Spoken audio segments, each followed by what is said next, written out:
file folders? Discipline reports. Lots of them. You see, sir, we kind of have this monster club. Monsters are not real. There's a monster in my closet.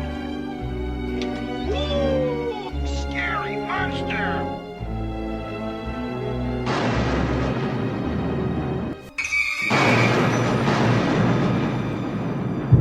Creatures of the night shall rule the world. And there is no one to stop us!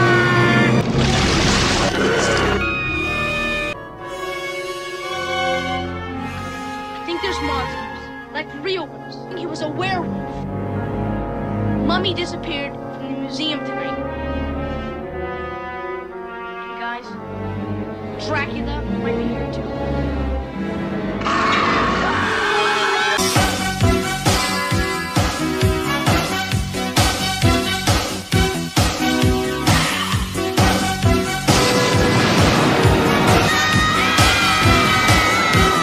See you later, Band-Aid breath.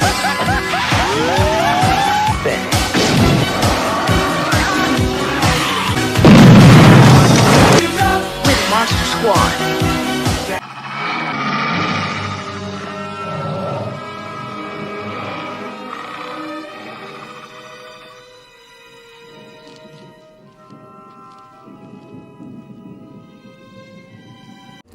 The Monster Squad. Mix in the Goonies, maybe some Ghostbusters, and maybe some Abbott and Costello meet Frankenstein.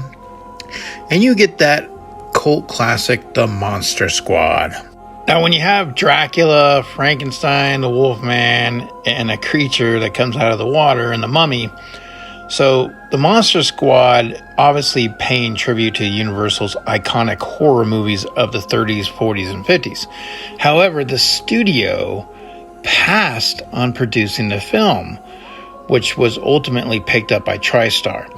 So Monster Squad's visual effects team had to get creative. They were doing a movie that was pretty much a takeoff on Universal classics, said the legendary monster creator Stan Winston. So none of their designs could infringe on the original designs of the Universal characters. They had to make sure that there were subtle changes, and that's why Dracula doesn't really have that widow's peak. Frankenstein's monster's neck bolts migrated to his temples.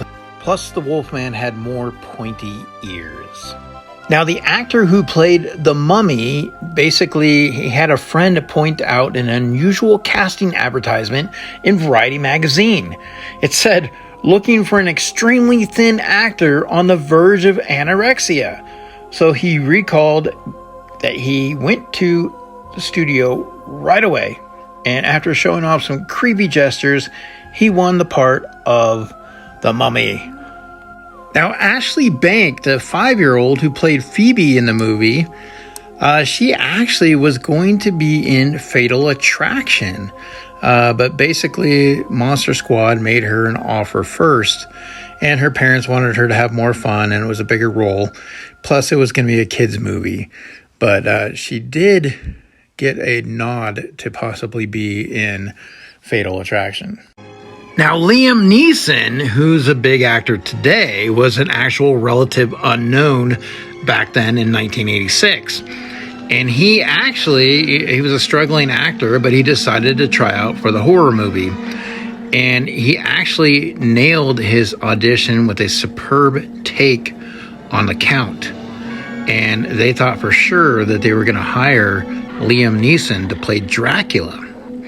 However, Duncan Rieger, who actually ended up getting the role, came in, and he was not only as brilliant, but he was just terrifying to them.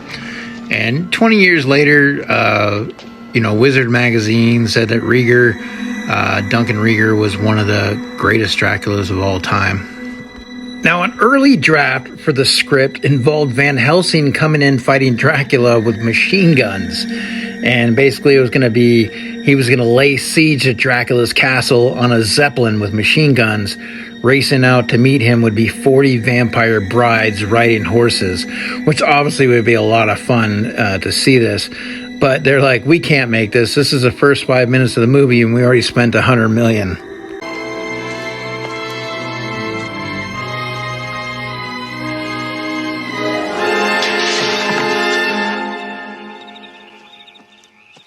Meeting adjourned.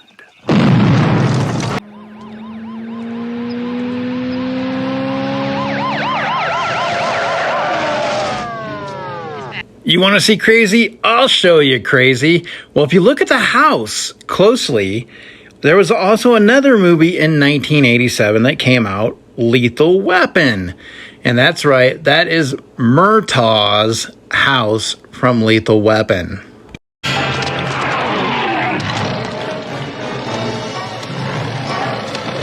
Gotta give it up to the Gill man, Tom Woodruff Jr. I mean, the man had to go through the fact that they had in the mask 2 tiny keyholes to barely see out of, and they glued him into the costume. And so he could not eat, drink, or go to the bathroom for a full shooting day, which you know runs about 12 hours, guys. So he did all that work so you could enjoy this film. Now, both Dracula and Frankenstein never broke character in front of the kids.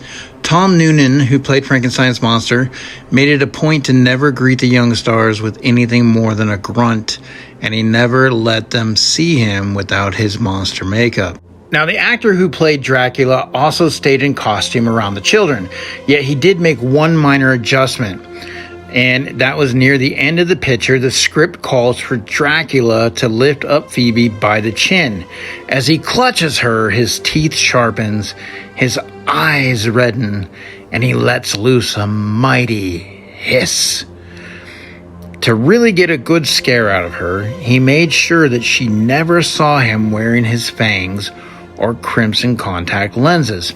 So when the time came to shoot the moment in question, he put them on when she wasn't looking. Now, the director knew all about Rieger's plan, and he told the actress, "You're gonna have to scream in this scene." When, she asked. "Oh, you'll know," he replied. And sure enough, she did, and she was terrified, in her own words, 100% real. Now, this came out in 1987, and it was a commercial and critical flop. The New York Times called it a silly attempt to crossbreed an R-gang comedy with a classic horror film. And so pretty much both genres kind of reached the end of the line. And after 2 weeks in a theatrical run, the movie was pulled. However, it did slowly build a following on video rentals and cable broadcast. So today, the Monster Squad commands a dedicated fan base. And when the cast and crew are reunited for a special 2-night showing at Austin's Alamo Drafthouse Cinema in 2006, both screenings sold out. And this one, it took 20 years for it to find its audience.